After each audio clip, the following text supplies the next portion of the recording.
Bismillahirrahmanirrahim. Assalamualaikum warahmatullahi wabarakatuh. Pada hari ini, saya dan kumpulan saya akan membentangkan mengenai kegramatisan bahasa dan kesalahan bahasa yang dilakukan di media sosial. Jadi, sebelum itu saya akan memperkenalkan diri saya dan rakan-rakan saya. Saya Aimanur Hakim Firdaus bin Zakaria dan rakan saya iaitu Adlina binti Asmandi. Seterusnya, Muhammad Syafiq Syahmi bin Muhammad Riza. Baik, kita akan pergi kepada slide yang pertama, iaitu mengenai pengenalan. Okey, pada zaman yang serba canggih ini, dapat kita lihat di mana majoriti rakyat Malaysia tidak menggunakan sesuatu bahasa tersebut dengan cara dan kaedah yang betul. Okey, kerana terlalu banyak kesalahan bahasa yang dilakukan oleh rakyat Malaysia, termasuk kesalahan ejaan dan kegramatisan bahasa. Masalah ini dapat kita lihat di seluruh media sosial seperti Instagram, Facebook dan Twitter.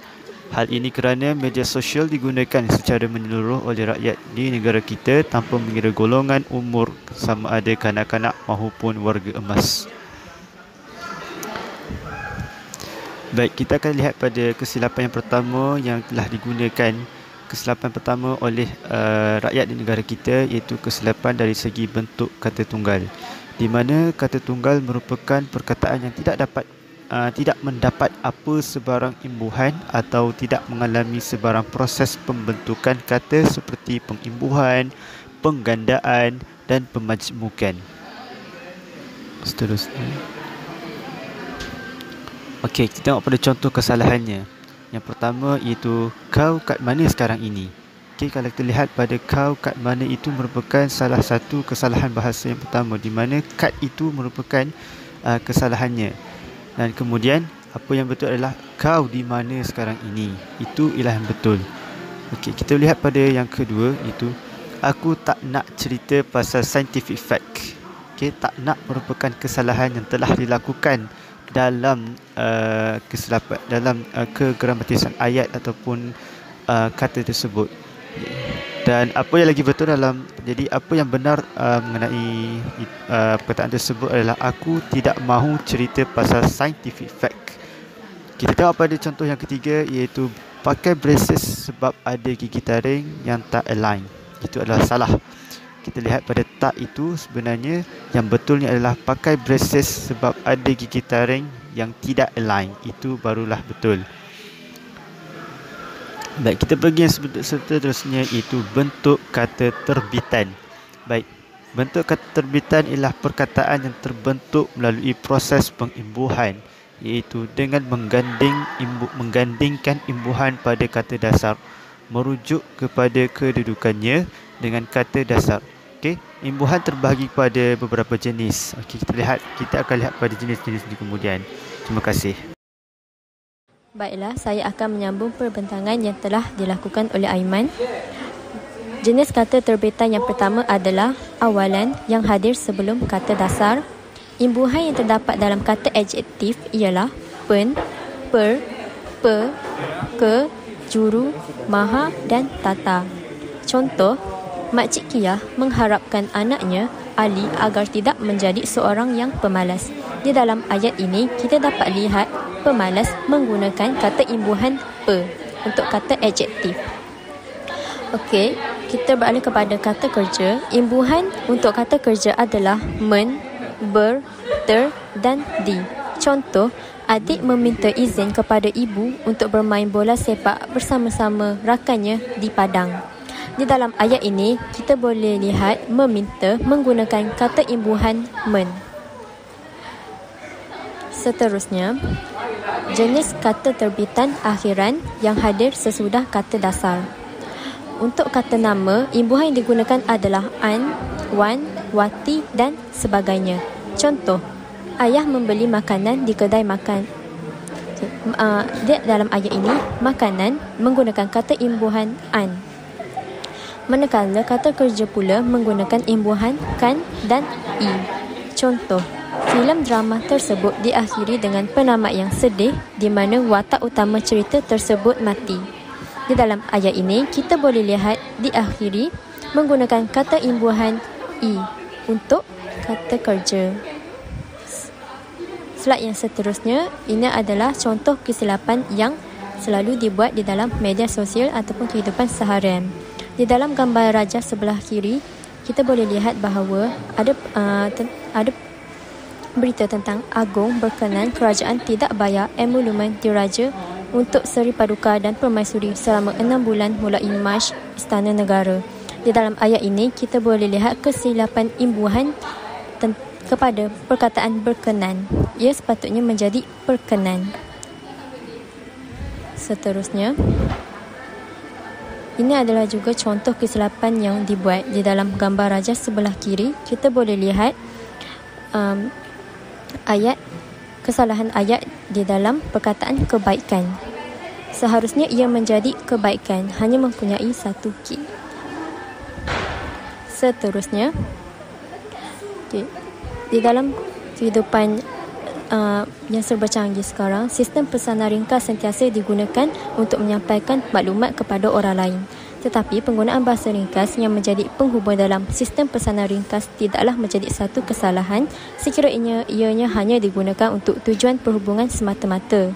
Namun, masalah yang timbul sekarang, penyalahgunaan bahasa tersebut terbawa-bawa kepada penggunaan rasmi sehingga merosakkan bahasa asal. Saya akan serahkan kepada pembentang yang seterusnya. Baiklah, sekarang saya akan memberikan contoh daripada sistem pesanan ringkas yang telah diterangkan oleh rakan saya iaitu Adelina. Baiklah, contoh yang dapat kita lihat di sini adalah dari aplikasi WeChat yang telah kami letakkan di sebelah itu. Can Intor? Yes, Pak Intor. Intor ni kan dia macam memperkenalkan diri ni. Contoh kau cakap Intor sama saya terus cakap John Yezekiel 14 KK macam tu. Sekejap dulu saya faham tu Intor. Baiklah, ni kesalahan yang dapat kita tengok adalah kesalahan dari segi SMS lah. Yang di situ awal lagi lah, puasa pun tak lagi, ataupun takkan tengok aksiden malam tadi terus hilang ingatan kot. Baiklah, kesalahan yang terdapat di sini adalah ianya merupakan kesalahan yang besar dalam penulisan, tetapi untuk komunikasi SMS ia menjadi perkara yang baik kerana dapat menyebabkan ruang serta kos. Hal ini kerana apabila kita menggunakan aplikasi SMS, maka kita akan dicas bagi setiap mesej yang akan kita hantar kepada penerima. Baiklah, seterusnya, kesalahan dalam media massa. Melalui radio dan televisyen, mereka mempelajari aspek bahasa seperti sebutan, perbendaharaan kata, intonasi dan sebagainya.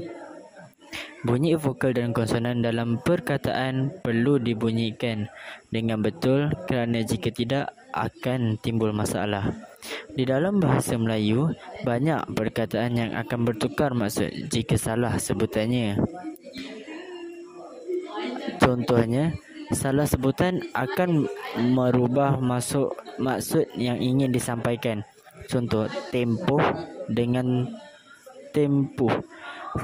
Jika kita menggunakan ejaan yang hujung sekali, TEMPUH, maka ianya akan mendatangkan maksud yang lain.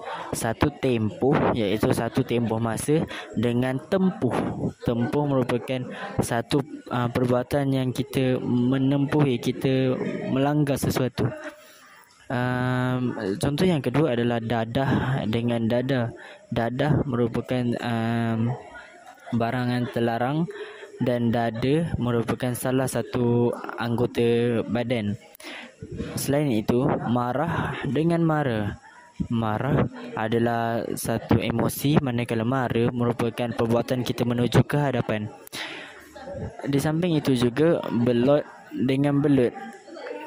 Jika kita salah menyebutnya, maka maksud yang ingin disampaikan akan berubah. Seterusnya, masakan dengan masakkan. Masakan merupakan hidangan yang telah disiapkan, manakala masakkan merupakan perkataan yang kita gunakan untuk meminta tolong orang masakkan untuk kita. Seterusnya, mengubah dengan menggubah. Mengubah kita lebih kepada mengubah sesuatu, seterusnya menggubah adalah menggubah bunga dan sebagainya. Seterusnya tumbuk dengan tembok. Tumbuk merupakan satu perbuatan, manakala tembok adalah satu kata nama.